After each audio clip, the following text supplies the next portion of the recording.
রবিদাস ফোরামের উদ্যোগে আমাদের আজ একটি কথাই বলার আছে যে আজ যেই 500 বছর পুরনো আমাদের জগৎগুরু জগৎপিতা গুরু রবিদাস মহারাজের মন্দির ভেঙে দেওয়া হয়েছে। আমরা যতটুকু জানি মসজিদ মন্দির ভাঙা দণ্ডনীয় অপরাধ। এটা অবশ্যই ভারতের সরকারের মাথায় নেওয়া দরকার ছিল এবং এটা আমাদের রবিদাস সম্প্রদায় রবিদাসীয় ধর্মের একটি আস্থার স্থান ছিল। এটা অবশ্যই ভাঙার আগে একটু ভেবে চিন্তে পরামর্শ করে তারপর ভাঙার দরকার ছিল। আর আজ এই মন্দিরটি ভাঙার কারণে আমরা আমাদের একটি দাবি যে মন্দিরটি যেখানে ছিল সেখানেই পুনরায় স্থাপন করা হোক এবং এই মন্দির ভাঙার আমরা বাংলাদেশ রবিদাস ফোরামের উদ্যোগে আমি বলতে চাই যে মন্দির ভাঙার কারণে আমরা ভারতের সরকারের প্রতি তীব্র নিন্দা ও প্রতিবাদ জানাই এবং অতি শীঘ্রই অনতিবিলম্বে এই মন্দিরটা তৈরি করার জন্য আমরা খুবই শীঘ্রই এটা আমরা অনুরোধ জানাচ্ছি যে মন্দিরটা যেখানে আছে সেখানেই থাকুক।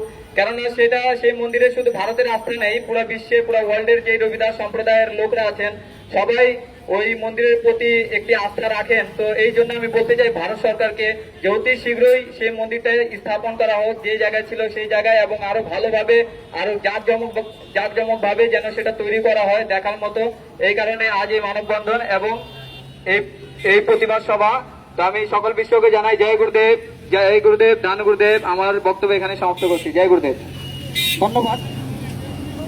আমাদের এই আজকের এই আয়োজনে মূলত রাজশাহী, খুলনা